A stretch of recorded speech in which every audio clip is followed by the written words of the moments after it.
Oi, pessoal, tudo bem? Estamos aqui de volta com Prosa com Bertaglia. E nós vamos falar sobre um tema extremamente relevante, importantíssimo nos dias atuais, que é vendas B2B. Com uma velocidade e uma escala sem precedentes, fora do normal, a pandemia afetou as forças de vendas tanto do B2B como no B2C, em todo o mundo. Embora vivamos dias extremamente desafiadores, a crise parece ter sido enfrentada com perspectivas orientadas à criação de oportunidades, pivotando rapidamente e reagindo de maneira fantástica. Esse é o nosso mundo que nós temos enxergado por aí. O pessoal teve uma atuação e uma reação fantástica dentro desse esquema que nós temos vivenciado aí, que é o do Covid. E nesse curto prazo, estas empresas, e principalmente as suas áreas de vendas, B2B, porque é de B2B que nós vamos falar aqui, devem recorrer às últimas inovações para se recuperar da crise de uma forma muito mais inteligente e saindo dela muito mais forte, inclusive aproveitando as oportunidades que nós temos visto por aí. Empoderados pela nova dinâmica que a venda virtual está criando em suas forças de trabalho, os líderes de vendas estão cada vez mais apoiados em tecnologias que são emergentes e fantásticas, principalmente tecnologias baseadas em inteligência artificial.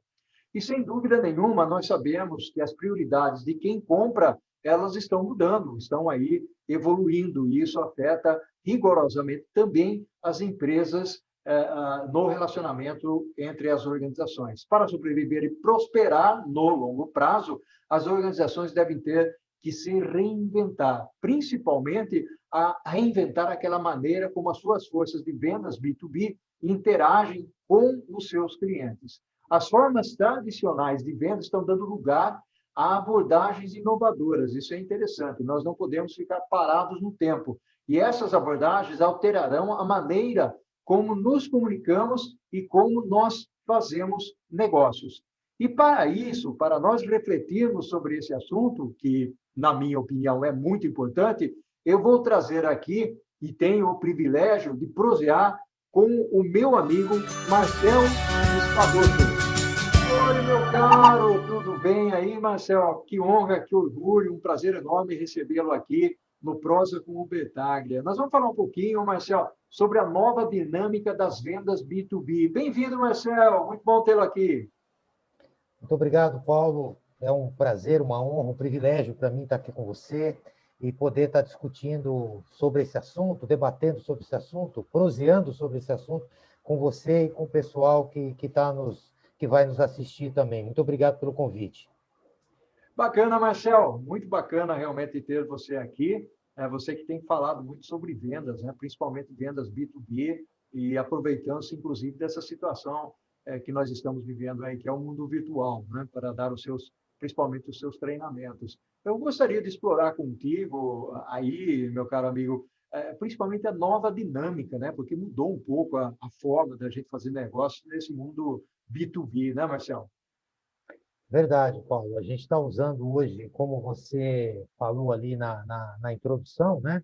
Na abertura da nossa conversa, hoje a gente tem muito mais ferramenta, mais software, nós temos as redes sociais, as mídias sociais, o mundo é muito mais digital, então a gente tem que se aproveitar e se empoderar com isso para fazer relacionamento. Mas, de forma geral, a gente continua sendo seres analógicos, né? E tudo que vale no mundo real deveria valer no mundo virtual também. O respeito, a boa relação, a educação, né? A gente só tem hoje uma forma muito mais ampla de se relacionar através do mundo digital. Você pode colher muitas informações sobre as pessoas, sobre as empresas usando o mundo digital. E hoje, né, nós temos, por exemplo, o LinkedIn, né, só para colocar aí um pouquinho aí dessa rede social. Você consegue ali conhecer muita gente, você pode escrever artigos, você pode ir se relacionando, mas no fim você vai ter um ser humano falando com o outro. Mas aquele funil antigo, né, que tinha um pedacinho do marketing e um pedação de vendas, hoje ele tem um pedaço muito grande de marketing feito pelas ferramentas e vendas está indo lá para o fim do funil, aonde a gente vai fazer ali a negociação. Mas toda a nutrição, educação, do cliente, a atração do cliente, nós podemos fazer isso através de ferramentas digitais, que já se fazia muito no mercado B2C, e isso acabou migrando bastante também para o mercado B2B. Olha que bacana esse ponto que você levantou aí. Até porque nessa nova dinâmica de vendas que nós estamos enxergando no mercado, né, Marcel, há uma tudo aquilo que nós falamos de experiência do cliente, principalmente no aspecto face-to-face do varejo, né? Nós falamos muito do comércio eletrônico, que nesse momento de pandemia se acentuou na relação e na experiência com o cliente. Nós não podemos perder de vista que no mundo B2B também existe isso, né, Marcel? Essa redescoberta do cliente e seguindo um fluxo muito parecido, porque cliente é cliente. Né? Logicamente que o varejo tem uma importância diferenciada, porque trata diretamente com o consumidor, mas no B2B nós temos características similares, estou correto?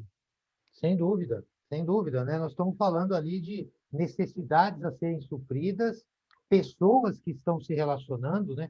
Então, é muito importante que a gente entenda que a gente tem hoje muitas ferramentas, a gente tenha canais, né? Você tem várias formas de chegar no cliente, mas continua sendo uma relação que a gente não pode esquecer que nós temos seres humanos aí envolvidos, a emoção também envolvida. Então, a gente tem que usar todo esse arcabouço de ferramentas e de softwares e de técnicas, né, que nós podemos usar, mas sempre de forma humanizada, né? A gente tem que ser humanizado. A própria pandemia mostrou isso, né? Esse isolamento, as pessoas não podendo ali se abraçar, mas a gente descobriu outras formas também de se relacionar e se relacionar de forma bem humana, bem próxima, né? As pessoas gostam de se relacionar, as pessoas querem se relacionar de forma pessoal, mas hoje a gente vai ter que mesclar um pouco isso. Eu vou me relacionar com as pessoas de forma pessoal, mas eu vou me relacionar de forma virtual também,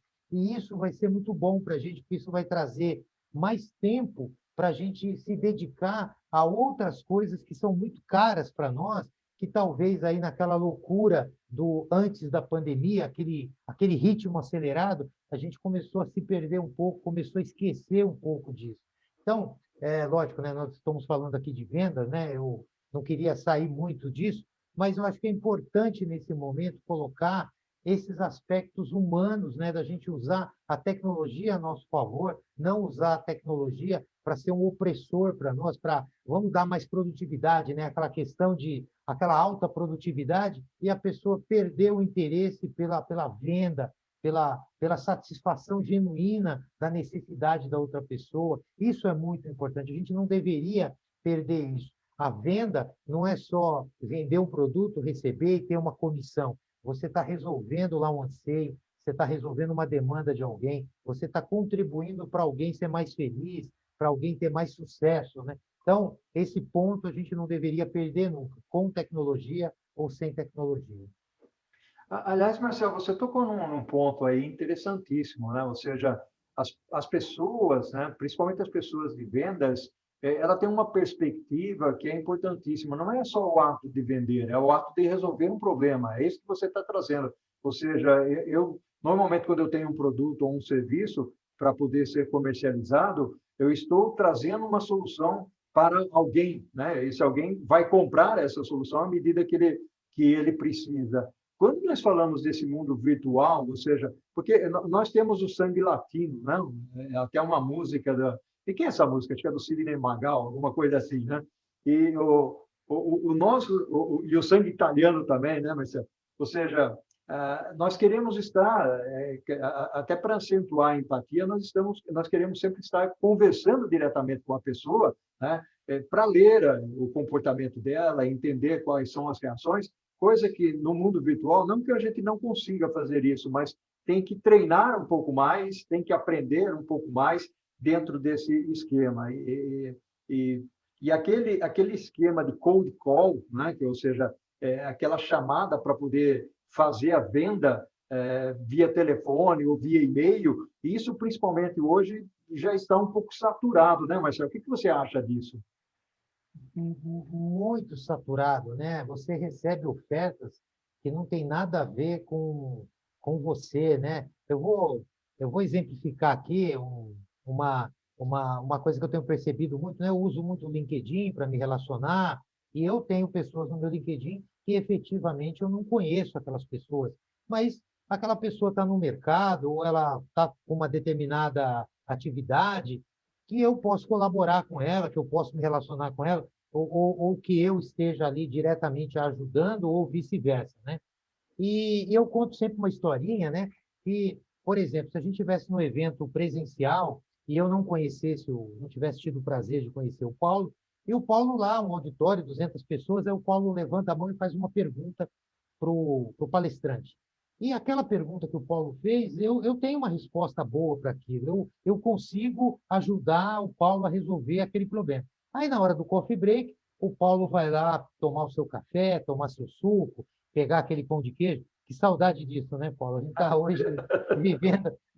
Não, isso era uma coisa muito boa, né, dos eventos, além de estar com as pessoas. Aí nós temos ali o coffee break, o Paulo vai lá, e na hora que o Paulo está pegando ali os comes e bebes dele, eu chego lá, eu me apresento, eu pergunto como é que o Paulo está, eu começo a conversar com o Paulo faz pergunta, eu faço pergunta, a gente vai ali começando um processo de se conhecer, marca um café posterior, marca um almoço, marca uma reunião. É assim que se dá no mundo real. E no mundo virtual? As pessoas pegam e mandam um convite sem contexto nenhum, aí você aceita o convite, aí a pessoa manda para você, eu moro em São Paulo, né?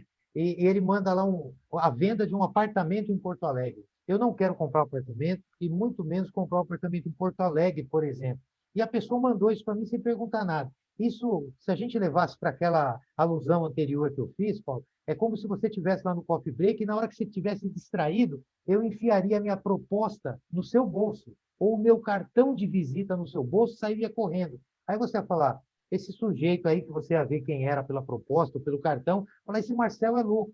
E é isso que as pessoas estão fazendo no mundo virtual. Então, as pessoas saem oferecendo indiscriminadamente, sem fazer um mapeamento, sem saber quem é o cliente que pode ter interesse pelo seu produto, pelo seu serviço, pela sua solução. Então, e nós temos ferramentas para isso. Nós temos hoje uma série de ferramentas que não são ferramentas muito caras para fazer isso, que vão nos ajudar a oferecer algo para alguém que está precisando daquilo, alguém que deseja aquilo. Porque as pessoas só compram por desejo, problema ou uma necessidade que ela tem, que muitas vezes nem elas sabem que tem a necessidade. Mas ninguém compra por comprar, né, de forma geral, né, principalmente uma empresa no mercado B2B. Então, nós realmente estamos vivendo um momento agora que se bombardeia as pessoas com ofertas que elas não precisam e elas acabam ficando reticentes, aí elas começam a olhar para o vendedor como alguém que é chato, alguém que não tem educação, por conta de algumas pessoas ou algumas estratégias que estão fazendo isso.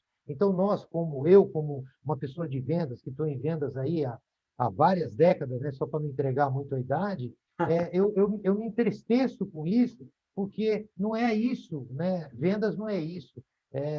A última coisa que um vendedor quer é vender alguma coisa.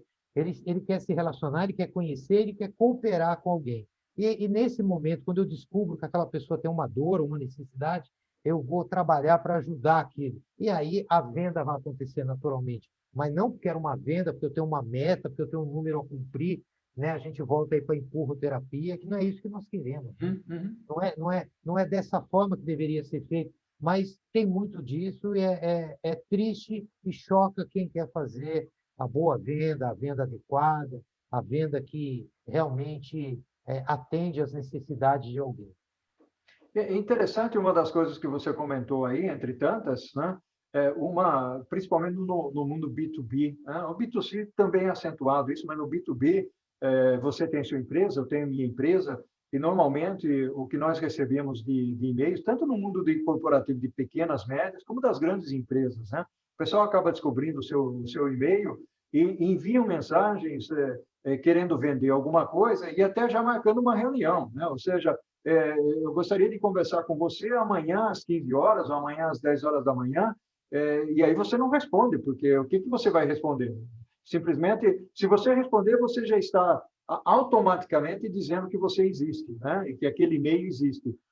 E se você não responde, a pessoa insiste em enviar o e-mail pelo menos mais 3, 4 vezes, e daí ele vai perguntar para você, no final do e-mail, se você não é a pessoa correta e se você indicaria uma outra pessoa da mesma empresa para conversar com ele. Então, ou seja, eu não sei, eu espero que essa pessoa esteja tendo algum tipo de felicidade em vender alguma coisa, realmente, porque eu não compraria de maneira alguma. Né? Então, isso está muito vinculado ao que você estava comentando previamente, ou seja, no mundo B2C existe, mas no B2B, esse tipo de coisa deveria ser muito mais, eu diria, organizado, ou seja, a pessoa acaba sendo rotulada, né? Porque aparece, vem lá o nome dele, normalmente ele busca você no LinkedIn, se conecta com você e depois manda esse tipo de informação. Nós estamos mencionando, né, Marcelo, o LinkedIn aqui, mas não necessariamente só pelo LinkedIn, pode vir por outros lugares. Né? Uma das coisas que eu gostaria de conversar contigo, principalmente, eu como líder de vendas, por exemplo, se eu sou um líder de vendas, um gerente de vendas, como é que eu devo orientar e focar a minha força de vendas, né, para abordar a minha oferta, o Marcel? Bom, Paulo, só voltando um pouquinho naquele item anterior, né? Hoje as pessoas estão usando muitos robôs para fazerem a Sim. comunicação, né? Existem ferramentas digitais que são muito boas para você organizar o fluxo da informação e você enviar informações para pessoas que estão se interessando pelo seu produto. Então, ali você está educando, você está nutrindo. Em determinado momento, você coloca um ser humano para falar com aquela pessoa. Não tem problema nenhum quanto a isso. Agora, essas mensagens que você se referiu, muitas usando o LinkedIn, até com perfis falsos, né? As pessoas criam perfis de pessoas que não existem, com fotos de pessoas de outros países aí, só para parecer um perfil crível, e isso não é legal, né? Se o LinkedIn conseguir identificar isso, vai ser cortado e tudo mais. E essa mensagem ela é altamente constrangedora para quem está recebendo. Então, a pessoa escreve assim: eu tenho mandado e-mails para você e você não me responde. É isso mesmo. Parece, né, que eu me sinto culpado de não estar dando atenção para alguém, né? É E verdade. alguém que está mandando 2.000 dessas por dia e consegue fisgar ali um ou dois, e para ele está tudo certo, né? Aquelas 1.998 são números, né? Então, isso para mim, né? Talvez eu seja velho, talvez eu seja conservador demais, mas isso não é uma boa prática de vendas, na minha humilde opinião. Mas agora respondendo aí, o dialogando com você sobre isso, para mim, vendas, ela não se resume só a isso, mas eu vejo 3 grandes blocos importantes ali para o gerente de vendas, para o gerente comercial de uma empresa, que está ali com o marketing mais próximo dele, né? Comercial com vendas e marketing. Ele tem que ter um bloco muito grande, que é a geração de leads. Ele tem que ter uma geração de leads. Muitas empresas têm uma geração de leads muito boa, outras nem tanto. Tem que ter a capacitação dessa força de vendas. O vendedor hoje ele tem que ser um sujeito que conheça de finanças, que conheça de comunicação, que conheça de técnicas de negociação, que saiba administrar bem seu tempo. Ser um vendedor, ser uma pessoa profissional de vendas, requer uma série de habilidades importantes, senão ele não consegue desempenhar bem a função dele. Então, eu falei da geração de leads, de demanda, eu falei que está muito mais atrelada ao marketing do que em vendas, mas ela é muito importante. A capacitação da força de vendas e o planejamento das vendas, que tem que estar atrelado ao planejamento estratégico da empresa. Por exemplo, você é um profissional com uma larga experiência aí no mundo de logística, né? Você conhece muito bem toda a cadeia. Não adianta também vender para um lugar que a gente não consegue entregar.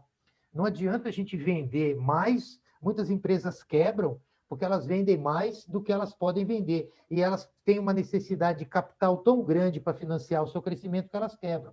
Então, vender pouco não é bom, e às vezes vender muito também não é bom. Então, o gestor de vendas, o gestor consciente de vendas, o head de vendas, ele tem que ter uma noção de tudo isso. Ele tem que administrar esses.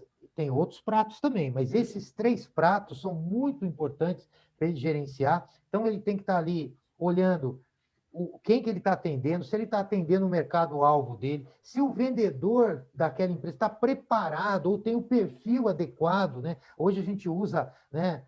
Lá quando eu era jovenzinho, quando eu entrei em venda lá, que não sabia nem onde era o banheiro da empresa, nós não tínhamos isso, né? A gente não olhava o perfil da pessoa, o perfil comportamental da pessoa, a personalidade dele. Hoje, a gente consegue, antes de colocar alguém em vendas, saber se aquele chassi, se aquela pessoa tem ali pré-requisitos e informações ou personalidade que tem. Lógico, qualquer um pode ser vendedor, só precisa ter vontade e tempo para chegar lá. Mas tem algumas pessoas que já estão mais preparadas para aquilo. As pessoas falam, não, vender uma arte, vender é muito mais técnica que arte. Lógico que algumas características que a pessoa tem vão ajudá-la muito, ela vai cumprir algumas etapas. Então, o gestor de vendas hoje, ele tem que ter esse conhecimento da pessoa, né, de gerir pessoas, né, de contribuir com a motivação daquela pessoa, a inspiração daquela pessoa, mas ele tem que estar olhando se o planejamento da empresa e o planejamento de vendas estão consonantes, e ele tem que cuidar para isso acontecer, e ele tem que cuidar também para que o pessoal de vendas tenha material para trabalhar, tenha leads, tenha prospects, suspects, que eles vão transformar em cliente no futuro. Então, é um grande desafio, porque tem muitas variáveis e nem tudo vai acontecer da forma como a gente gostaria, e os fatores externos, eles mudam a todo momento, né? Eu sou economista de formação, mas nunca exerci, e lá quando eu fiz economia, a gente sempre estudava que tinha só uma variável, né? As outras estavam congeladas e só aquela movimentava para ficar mais fácil de estudar, mas na vida real não é bem assim. Maravilha. Meu amigo, estamos terminando o primeiro tempo aqui da nossa prosa, da nossa jornada, né? Passou voando, passou muito Voando muito rápido, rápido. né? E nós vamos fazer o seguinte, Marcelo, vamos para o segundo tempo? Vamos tomar uma aguinha aí de novo e vamos para o segundo tempo? Opa, vamos lá. Oi, Marcelo, tudo bem, meu amigo? Que bacana, que fantástica que está essa nossa prosa aqui. E pegando um gancho, Marcelo, que você estava falando, principalmente sobre os passos de um bom vendedor, até você chegou a mencionar algumas frases interessantes, uma delas, né, vender é uma arte e tal, mas eu gostaria de trazer à tona aqui na nossa prosa um outro tema que é como é que nós moldamos o pessoal de vendas para o futuro, já que nós falamos de que o pessoal faz mau uso, por exemplo, de algumas ferramentas. Como é que você enxerga isso, Marcelo? Bom, Paulo, lógico, toda vez que você tem uma novidade, né? Toda vez que aparece alguma coisa que nos faz avançar, né? Uma melhoria, uma nova técnica que a gente descobre, tem aquelas pessoas que vão usar bem aquilo, tem aquelas pessoas que vão usar mais ou menos aquilo, tem as pessoas que não vão usar, e algumas acabam usando isso de forma errônea, né? De forma negativa. Por exemplo, né? A gente de alguns anos, bons anos para cá, a gente descobriu o PNL, né? A gente descobriu como que a gente pode reconhecer lá os trejeitos da pessoa, né? O corpo dela fala, e muita gente usou isso de forma negativa, né? Para induzir, para constranger, para fazer com que a levar uma determinada situação de acordo com aquilo, concluir algumas coisas muito rapidamente por conta, né? O gestual de uma pessoa, ele atrelado a outros fatores, pode me fazer concluir determinada situação, mas não significa, aquilo não é uma ciência exata, né? Tem algumas coisas que dizem assim, o sujeito olhou para cima, ele está mentindo. Eu não posso afirmar isso categoricamente para uma pessoa. De repente, é a forma como ela se porta. Por exemplo, a pessoa está de braço cruzado é porque ela não está gostando.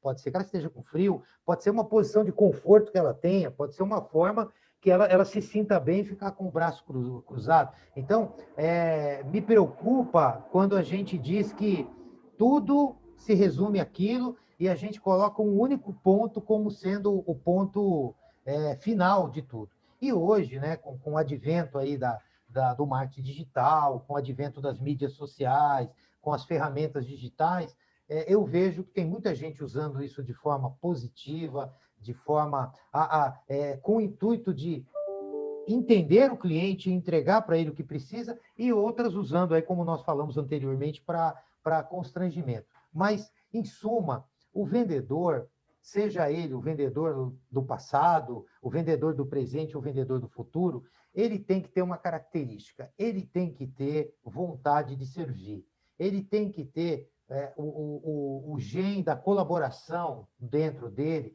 de querer realmente, genuinamente, resolver, ajudar, contribuir com o bem do próximo, com levar algo que possa ajudar alguém a evoluir, a resolver um problema, a resolver uma necessidade, satisfazer um desejo. Essa seria, para mim, a premissa básica do sujeito que está em vendas. Essa vontade de ser feliz por ver alguém ficar feliz através de algo que você levou.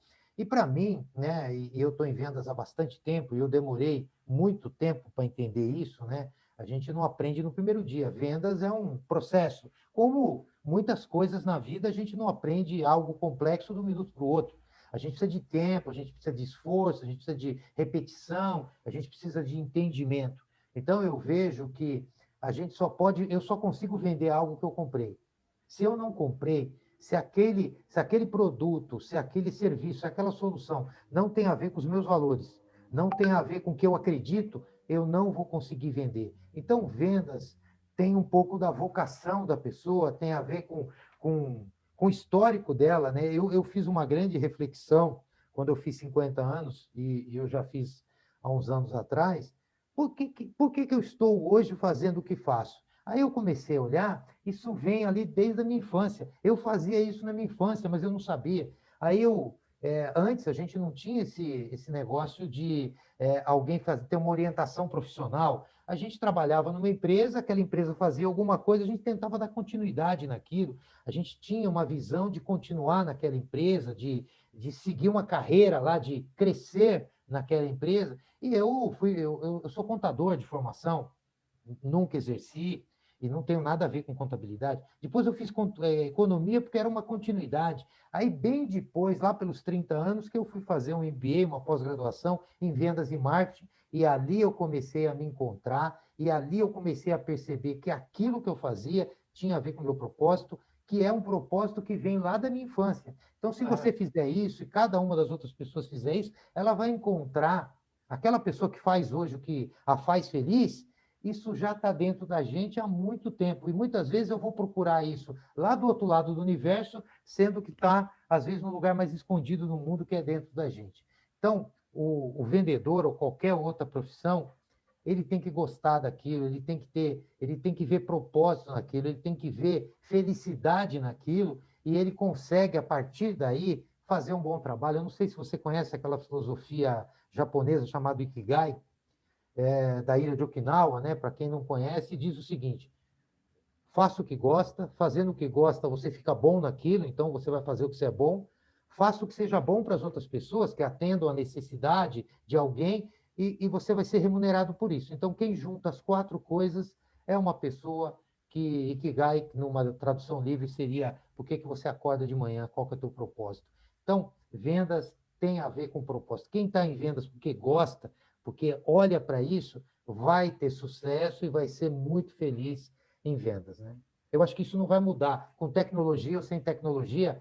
Essa é uma verdade humana no meu humilde e singelo ponto de vista.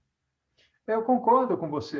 Eu acho que existem algumas características que são importantes, né? Porque aquele vendedor, vamos rotular, aquele vendedor desonesto, né? Ou seja, que quer empurrar o produto ou o serviço para um cliente, independentemente da qualidade que ele possa prover, de certa forma, não que nós tenhamos zerado, mas de certa forma a gente tem reduzido isso em função de uma série de detalhes, né? O fato de você criar uma visibilidade, principalmente nesse ambiente onde nós temos uma mudança que acontece velozmente, rapidamente, o mundo está muito ágil, né? E entender as coisas é importantíssimo, quer dizer, trazer essa visibilidade para o cliente, para ofertar a ele uma solução, isso é fundamental. Porque o fato de viver em épocas de incerteza, com excesso de informação, muitas vezes não nos permite acompanhar a evolução do mercado, a evolução da informação, a quantidade de informação que existe por aí. Então, e muitas vezes, Marcelo, você sabe bem disso, muitas vezes o nosso cliente, né, se eu sou um vendedor, o meu cliente tem mais conhecimento do que eu. Então, tudo aquilo que você está falando, que o que vale realmente é o relacionamento, é o que eu agrego de valor, é a proposição de valor, a solução que eu trago para outra pessoa que está na ponta, isso é fundamental, principalmente no mundo B2B, né? Quando nós falamos de vendas de organização para organização. Então, esse impacto é importante. E eu, sendo uma pessoa de logística, eu gostei muito de uma frase que você falou no primeiro tempo ainda, quando você disse que não adianta você querer vender o que você não pode entregar. Não? Ou seja, essa é uma outra característica da área de vendas, e quando nós falamos em moldar o vendedor, nós temos que olhar também por esse prisma, ou seja, prover a ele informações que sejam informações importantes na utilização com o cliente final. Está correto? Sem dúvida, você tocou num ponto aí, Paulo, que eu comecei minha carreira e logo eu migrei para vendas e em vendas eu fui subindo ali os degraus, né? E pude exercer depois funções na diretoria de vendas, na diretoria comercial, na diretoria de marketing. Em alguns momentos muito específicos, eu até tive ali interinamente a função do diretor-geral da empresa, né? Em organizações que não eram muito grandes, né?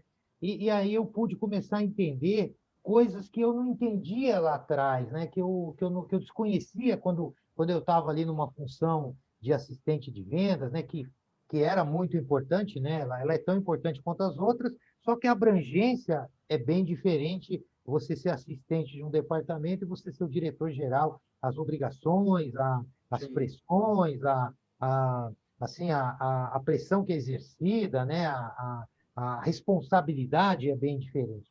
E eu via, né? Eu consegui ver depois aquelas empresas onde você tinha ali um dono, tinha um diretor-geral, chegava o pessoal de venda e falava: vamos vender para todo mundo. O negócio é vender. E depois ia lá no financeiro e falava: ó, restringe o crédito ao máximo, não libera, só pode liberar para aquele caso que 100% de chance da gente receber. Aí ia lá no pessoal de compras e falava: só compra o que vende, na hora que vende, o estoque tem que ser zero. Aí você fala: mas peraí, é a mesma pessoa falando com pessoas da mesma empresa, como é que isso vai dar certo? O vendedor pode vender para todo mundo. O financeiro só dá crédito para alguns. A logística, a área de compras, o pessoal do estoque não pode ter nada no estoque. Como é que vai dar certo isso? Então não tinha uma orientação única, e aí o que acontece? Bota as pessoas para brigar, bota lá aquela rincha, né? aquela briga lá do financeiro com vendas, do técnico com vendas, do pessoal da área de vendas com o pessoal lá da logística, né? A gente vende lá fora é mais fácil do que vender dentro da empresa. Aquelas conversas que a gente... aqueles roda presa lá, é que seguram. Aí o sujeito, ele faz uma venda a mais, né? Olhando do ponto de vista do vendedor, ele acha que o estoque é um negócio assim...